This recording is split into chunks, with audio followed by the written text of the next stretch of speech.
13 मार्च 1940 को क्रांतिकारी स्वतंत्रता सेनानी उधम सिंह ने माइकल ओडॉयर को गोली मार जलियांवाला बाग हत्याकांड का बदला लिया था। अंग्रेजों ने जब पूरे देश को स्तब्ध कर देने वाला जलियांवाला हत्याकांड को अंजाम दिया, तब माइकल ओडॉयर पंजाब के लेफ्टिनेंट गवर्नर थे। जलियांवाला हत्याकांड के समय उधम सिंह केवल 19 वर्ष के थे। उन्होंने नरसंहार के पीड़ितों के लिए राहत कार्यों में मदद की थी। इस जघन्य घटना ने उधम सिंह के युवा मन को झकझोर दिया था और उन्होंने ठान लिया था कि वे माइकल ओडॉयर से इस क्रूर घटना का बदला लेंगे। उन्होंने सही समय का इंतजार किया। वे अन्य भारतीय क्रांतिकारियों में शामिल हो कई देशों का दौरा किया और अंत में लंदन गए। उन्होंने शेर सिंह और राम मोहम्मद सिंह आजाद सहित कई उपनामों का इस्तेमाल किया। 1920 में अफ्रीका गए और 1924 में अमेरिका पहुंचने में कामयाब रहे। अमेरिका में उधम सिंह ने गदर पार्टी के साथ घनिष्ठ संबंध बनाए और प्रवासी भारतीय संघ की स्थापना में मदद की।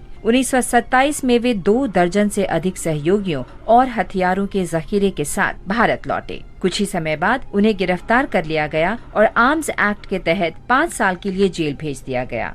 अक्टूबर 1931 में जेल से रिहा होने के बाद उधम सिंह ने कुछ समय के लिए अपने को सुर्खियों से परे रखा। थोड़े समय बाद उन्होंने फिर से भूमिगत गतिविधियां शुरू की और साथ ही साथ ब्रिटेन पहुंचने के तरीकों का भी पता लगाया। पुलिस उन पर लगातार नजर रखे हुए थी। उधम सिंह 1934 में लंदन पहुंचने में सफल हो गए। वो पूर्वी लंदन के एक घर में रहे और भारतीय श्रमिकों के लिए काम करने वाले एक समाजवादी संगठन में शामिल हो गए। उन्होंने एक रिवॉल्वर तथा गोला बारूद खरीदा और सही समय का इंतजार करने लगे। 13 मार्च 1940 को कैक्सटन हॉल में सेंट्रल एशियन सोसाइटी और ईस्ट इंडिया एसोसिएशन की बैठक होनी थी। माइकल ओडॉयर भी वक्ताओं में शामिल थे। उधम सिंह को अपने इरादे को पूरा करने का सही समय मिल गया था। उन्होंने अपने रिवॉल्वर को एक पुस्तक में छिपा लिया और हॉल में दाखिल हो गए। वे एक दीवार के पास खड़े रहे। जैसे ही बैठक समाप्त हुई, उधम सिंह मंच की ओर गए, माइकल ओडॉयर पर गोली चला दी।